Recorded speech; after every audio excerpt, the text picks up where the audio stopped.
Film की शुरुआत होती है सैम नाम के एक बंदे से जो ट्रेन में सफर कर रहा होता है। उसकी जिंदगी बिल्कुल भी ठीक नहीं चल रही होती। हर मोड़ पर उसे परेशानी का सामना करना पड़ता है। पता चलता है कि वो एक सुनसान रेगिस्तान जैसे शहर जा रहा है जहां उसे नई नौकरी शुरू करनी है। ट्रेन में वो अकेला बैठ के खाना खा रहा होता है और उसके सामने एक औरत बैठी होती है, साथ उसका बच्चा भी होता है। सैम उसके हालात देख के अपना खाना उसे दे देता है। अब जब वो स्टेशन पर उतरता है तो पूरी जगह खाली होती है। हालांकि कंपनी ने कहा था कि रिक नाम का एक बंदा होगा जो उसे लेने आएगा। सैम इधर उधर देखता है, फिर उसे कमरे में एक आदमी दिखाई देता है। सैम उससे बात करने की कोशिश करता है पर वो बंदा उसे इग्नोर कर देता है। सैम उससे पूछता है बाथरूम कहाँ है, तो वो बंदा बस इशारे से बता देता है। सैम को उस पर गुस्सा आता है पर वो चुप रहता है और वॉशरूम चला जाता है। फारिग होने के बाद बाहर से एक आदमी की आवाज आती है, जल्दी निकलो भाई, यहाँ पानी भी पैसों का है। असल में यही वो रिक है जो सैम को कंपनी तक पहुँचाने वाला है। सैम कहता है हो गया भाई, बस निकल रहा हूँ। अब दोनों गाड़ी में बैठते हैं और कंपनी की तरफ रवाना होते हैं। रास्ते में रिक बोलता है तुझे $300 देने होंगे ट्रैवल के। सैम चौंक के कहता है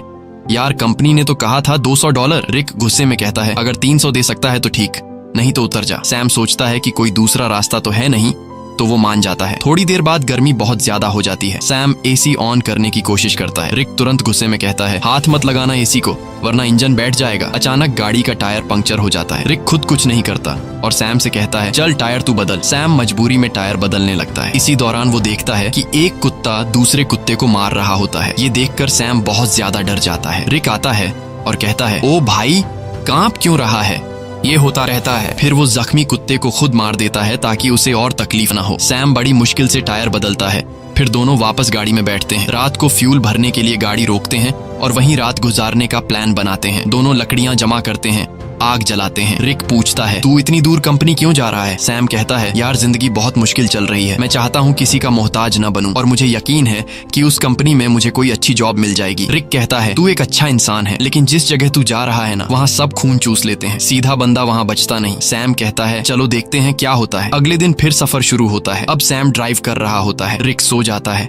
गर्मी ज्यादा होने की वजह से सैम चुपके से एसी ऑन कर देता है। थोड़ी देर बाद इंजन बैठ जाता है। रिक जाग जाता है और सैम पर गुस्सा हो जाता है, ओ भाई मैंने तुझे कहा था ना एसी को मत छेड़। वो गुस्से से गाड़ी से बाहर निकल जाता है। सैम भी उतरता है और रिक से माफी मांगता है। रिक को और गुस्सा चढ़ जाता है, बोलता है चुप कर, तेरी आवाज ना सुनूं। इसके बाद सैम पेशाब करने जाता है। थोड़ा दूर जाकर वो एक चमकता हुआ पत्थर देखता है। करीब जाकर जब वो गौर से देखता है तो पता चलता है कि ये तो खालिस सोना है। वो फौरन रिक को बुलाता है, ओए इधर आ, चेक कर, कहीं मैं सपना तो नहीं देख रहा। रिक जैसे ही देखता है शॉक हो जाता है। वो लाइटर निकालता है, आग जलाकर चट्टान पर रखता है, बोलता है अगर काला हुआ तो नॉर्मल पत्थर वरना खालिस सोना। चट्टान जैसी की तैसी रहती है, मतलब सोना कंफर्म। अब दोनों सामान निकालते हैं, गड्ढा खोदने लगते हैं ताकि सोना निकाल सकें। पूरी ताकत लगाते हैं लेकिन चट्टान हिलती भी नहीं। रिक रस्सी की मदद से सोने को गाड़ी से बांधने की कोशिश करता है ताकि खींच सके, लेकिन रस्सी टूट जाती है क्योंकि सोना भारी होता है। इसके बाद दोनों लगे रहते हैं, सारा दिन खुदाई करते हैं। अब सूरज डूबने लगता है। रिक कहता है जल्दी से लकड़ियां जमा कर क्योंकि जंगली कुत्ते आसपास घूम रहे हैं, रात को हमें काट लेंगे। अगर हम आग जला लें तो वो डर के भाग जाएंगे। दोनों लकड़ियां जमा करते हैं, आग जलाते हैं, खुशी में गाने बजाने और नाचने लगते हैं। रिक सैम को गले लगाकर कहता है तुझे मैं फुल एसी वाली कार दिलाऊंगा। रात को वो लोग बैठकर प्लान बनाते हैं। रिक कहता है ये सोने की चट्टान बहुत बड़ी है, अगर हम महीनों भी खुदाई करते रहें तब भी इसे नहीं निकाल पाएंगे, इसलिए अब एक आदमी यहाँ चट्टान के पास रहेगा और दूसरा जाकर खुदाई की मशीन लेकर आएगा। सैम कहता है भाई तू जाकर ले आ, मैं चट्टान का ध्यान रखूंगा। रिक कहता है नहीं भाई तू जा, मैं चट्टान के पास बैठूंगा, ये रेगिस्तान है, हर तरफ जंगली जानवर हैं, तू ये बर्दाश्त नहीं कर पाएगा। सैम कहता है कोई बात नहीं, तू मेरी टेंशन मत ले, मैं सरवाइव कर लूंगा, तू वैसे भी चोर है, हो सकता है तू सोना लेकर भाग जाए, तुझ पे कैसे भरोसा करूं। रिक कहता है ठीक है भाई मैं जाता हूँ, तू सोने का ध्यान रखना। अगले दिन वो लोग राशन बांटते हैं। रिक सैम को एक सैटेलाइट फोन देता है ताकि दोनों आपस में कांटेक्ट में रहे। रिक कहता है मेरे एक दोस्त के पास खुदाई की मशीन है, वही लाऊंगा, बस दुआ कर गाड़ी रास्ते में खराब ना हो, मुझे वापस आने में 5 दिन लग सकते हैं। और फिर वह चला जाता है। सैम सोने पर मिट्टी डाल देता है ताकि अगर कोई इधर से गुजरे तो सोने को देख न सके। वो एक छोटा सा टेंट भी लगा लेता है चट्टान के पास और अपना सारा सामान उसके अंदर रख देता है। सूरज डूबने से पहले वो लकड़ियां इकट्ठा करता है ताकि रात को आग जला सके। रात को वो आग जलाकर बैठ जाता है, खाने में से थोड़ा सा खाता है और बाकी रख देता है। अचानक उसे जंगली कुत्तों की आवाजें सुनाई देती हैं और उसे एहसास होता है कि अकेले होने की वजह से वो आसान शिकार है। वो डर जाता है और चाकू हाथ में लेकर सो जाता है। अगली सुबह सूरज की तेज धूप से उसकी आंख खुलती है। बहुत गर्मी और थकावट होती है। नींद पूरी नहीं हुई होती और सूरज की तपिश उसकी स्किन जला रही होती है। तभी सैटेलाइट फोन की बेल सुनाई देती है। सैम दौड़कर फोन तक जाता है लेकिन कॉल कट चुकी होती है। वो टेंट में बैठा सोने को देख रहा होता है और सोचता है कि सोना बेचकर सबसे पहले एक बड़ा घर खरीदूंगा। फिर सैम पास के इलाके में घूमता है। थोड़ी दूरी पर उसे एक क्रैश प्लेन दिखाई देता है। वो फौरन उस क्रैश प्लेन के पास जाता है और वहीं रहने का फैसला करता है, लेकिन वहां से सोने की चट्टान उसकी नजरों से दूर होती है। इसलिए वो प्लेन के कुछ टुकड़े उठाकर चट्टान के पास एक टेंट बना लेता है। सैम कुछ देर के लिए आराम करने लगता है ताकि पानी की बचत हो और थकान कम हो। अचानक बाहर से कुछ ऐसी आवाजें सुनाई देती हैं जैसे कोई सोने की चट्टान चोरी कर रहा हो। वो बाहर निकलता है लेकिन कुछ नहीं होता। चट्टान वैसे की वैसे होती है। वो चट्टान के पास बैठ जाता है। तभी उसे एक आइडिया आता है कि क्यों न चट्टान से एक सोने का टुकड़ा काट लिया जाए। सैम पत्थर उठाकर सोने को तोड़ने लगता है और वो सोने का एक बड़ा सा टुकड़ा तोड़ने में कामयाब हो जाता है और उस पर से मिट्टी साफ कर अपने पास रख लेता है। इसी दौरान रिक की कॉल आती है। सैम बोलता है, ओ भाई तू है कहाँ? सूरज ने मेरा हाल बुरा कर दिया है। रिक कहता है, यार इंजन खराब हो गया है, थोड़ा लेट हो जाऊंगा। सैम कहता है, जल्दी कर, प्यास से मर जाऊंगा। रिक कहता है, मुझे आने में थोड़े दिन और लगेंगे, और फोन काट देता है। रात को सैम आग के सामने बैठा होता है तो कुत्ते चारों तरफ से आवाजें निकालने लगते हैं। सैम को डर लगता है कि कहीं सब कुत्ते एक साथ हमला न कर दें। वो हाथ में जलती हुई लकड़ी पकड़ लेता है ताकि कुत्ते भाग जाएं। वो रात भर कुत्तों के डर से जागा रहता है। सुबह होती है, वो सोना चाहता है लेकिन सूरज ने उसकी खाल जला दी होती है। दर्द से वो सो नहीं पाता। वो पानी पीने जाता है लेकिन पानी भी बहुत कम बचा होता है। इतने में वो देखता है कि एक सांप उसकी तरफ आ रहा है। वो उसे मारने की कोशिश करता है ताकि खा सके, क्योंकि खाना भी लगभग खत्म हो चुका होता है। लेकिन सांप को मारते वक्त पानी की बोतल गिर जाती है और बस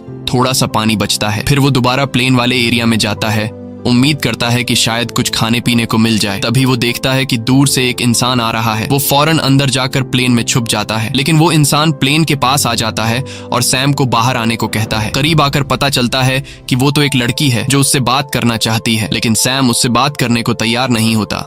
लड़की पूछती है, तुम यहाँ बैठकर क्या कर रहे हो और यही जगह क्यों चुनी? सैम कुछ नहीं कहता, बस चुप रहता है। थोड़ी देर बाद सैम लड़की से कहता है कि वो इस प्लेन में रह सकती है और खुद वहां से चला जाता है। लड़की कहती है, तुम मुझसे कुछ छुपा रहे हो। वो सैम के पीछे पीछे चलने लगती है और उसके साथ कैंप तक पहुंच जाती है। वो बार बार सैम से पूछती है, तुम यहाँ कैसे पहुंचे? अब सैम घबरा जाता है। वो सोचता है, इससे पहले कि ये सोना देख ले, किसी तरह इसे यहाँ से भगा दूं। सैम लड़की से कहता है, क्यों आई हो मेरे पीछे? यहाँ तुम्हारी कोई जरूरत नहीं है, तुम्हें यहाँ से चले जाना चाहिए। लड़की कहती है, मैं तब तक नहीं जाऊंगी जब तक ये ना पता चल जाए कि तुम मुझे यहाँ से भगाने की कोशिश क्यों कर रहे हो। जरूर तुम मुझसे कोई राज छुपा रहे हो। उसी वक्त उसकी नजर सोने पर पड़ती है। वो कहती है, अच्छा तो ये बात है, पूरे सोने के मालिक बन बैठे हो, ये सारा खजाना अकेले ले जाओगे? अब मेरी बात सुन, मैं तब तक यहाँ से नहीं जाऊंगी जब तक इसमें से मुझे आधा हिस्सा नहीं मिलेगा। सैम को गुस्सा आ जाता है। वो डंडा उठाता है और सीधे उसके सिर पर मारता है। लड़की वहीं मर जाती है। सैम सदमे में आ जाता है। उसे यकीन नहीं होता कि उसने लालच में आकर किसी को मार डाला। फिर खुद को संभालता है, उसकी सारी कीमती चीजें उठाता है, एक गड्ढा खोदता है और उसकी लाश को दफन कर देता है। कुछ देर बाद वो देखता है कि एक कुत्ता आकर उस गड्ढे से लाश निकालने की कोशिश कर रहा है। सैम भाग कर आता है, कुत्ते को हटाता है, लाश बाहर निकालता है और आग लगा के बॉडी को जला देता है। अगले दिन उसकी आंख फोन की घंटी से खुलती है। सैम रिक से कहता है, ओ भाई तू कहाँ है? भूख से मेरी जान निकल रही है, अगर तू जल्दी नहीं आया तो मैं भूख और प्यास से मर जाऊंगा। रिक कहता है, सॉरी यार, मुझे पता है तू बहुत तकलीफ में है, मैं जल्दी आ रहा हूँ, बस ये जो खुदाई वाली मशीन है बहुत स्लो है, थोड़ा टाइम और लगेगा। सैम परेशान हो जाता है। भूख प्यास से उसकी हालत खराब है, ऊपर से डर कि कोई जंगली जानवर हमला न कर दे। कुछ देर बाद वो देखता है कि एक गाड़ी सड़क से जा रही है। वो सोचता है, क्यों ना सोने का एक टुकड़ा लेकर यहाँ से निकल जाऊं, लेकिन ज्यादा सोने की लालच ने उसे रोक लिया। वो चाहता तो सोने का एक टुकड़ा लेकर जा सकता था जिससे उसकी जिंदगी बदल सकती थी, लेकिन ज्यादा की चाह ने उसे यहीं रुकवा दिया। सैम शाम से पहले रात के लिए लकड़ियां इकट्ठा करता है, लेकिन अचानक एक बहुत तेज रेतीला तूफान आता है। वो टेंट की तरफ भागता है, लेकिन तूफान उसका टेंट उड़ा देता है। सैम जान बचाने के लिए इधर उधर भागता है, लेकिन तभी एक पेड़ उस पर गिर जाता है। तूफान रुकने के बाद सैम खुद को मिट्टी में दबा हुआ पाता है और एक लकड़ी का टुकड़ा उसके पेट के आर पार निकला होता है। पर सैम के मन में सोने की लालच इतनी भर चुकी थी कि वो पेट से लकड़ी निकालने के बजाय सीधे सोने की जगह की ओर जाता है। वो चारों तरफ सोने को ढूंढता है और आखिरकार एक टुकड़ा मिल ही जाता है। सैम खुशी से झूम उठता है। फिर वो अपने पेट से लकड़ी निकालता है और जख्म से बहुत खून निकलने लगता है। वो कपड़े का टुकड़ा लेकर जख्म बांधता है, लेकिन खून रुकता नहीं। मजबूरी में वो आग जलाकर एक डिब्बे का टुकड़ा गर्म करता है और जख्म पर लगाता है। इससे सैम को इतनी तकलीफ होती है कि वो बेहोश हो जाता है। थोड़ी देर बाद होश आता है। उसे हर तरफ वही लड़की दिखती है जिसे उसने मारा था। अब उसका दिमाग घूमने लगता है। उसे समझ नहीं आता कि ये सच है या फिर वहम। तभी फोन बजता है। रिक कॉल करता है। सैम चिल्लाता है, यार वो लड़की हर तरफ दिख रही है। रिक बोलता है, कौन सी लड़की? देख, किसी को सोने के बारे में पता न चले।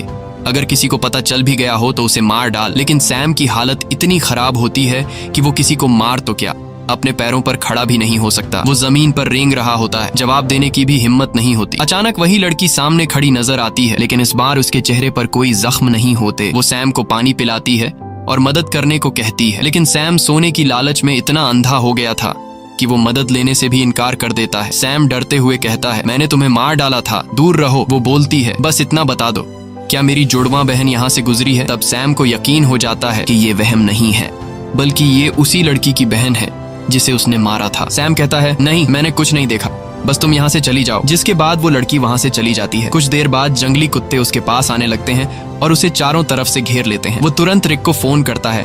वो रिक से पूछता है कि तुम कहाँ हो, जल्दी आओ नहीं तो ये कुत्ते मुझे मार डालेंगे। वो रोने लगता है। रिक से रिक्वेस्ट करता है कि प्लीज जल्दी आ जाओ, मैं मरने वाला हूँ। रिक कहता है, रुक जा, मैं बस पहुंचने वाला हूँ। तभी अचानक कुत्ते हमला कर देते हैं।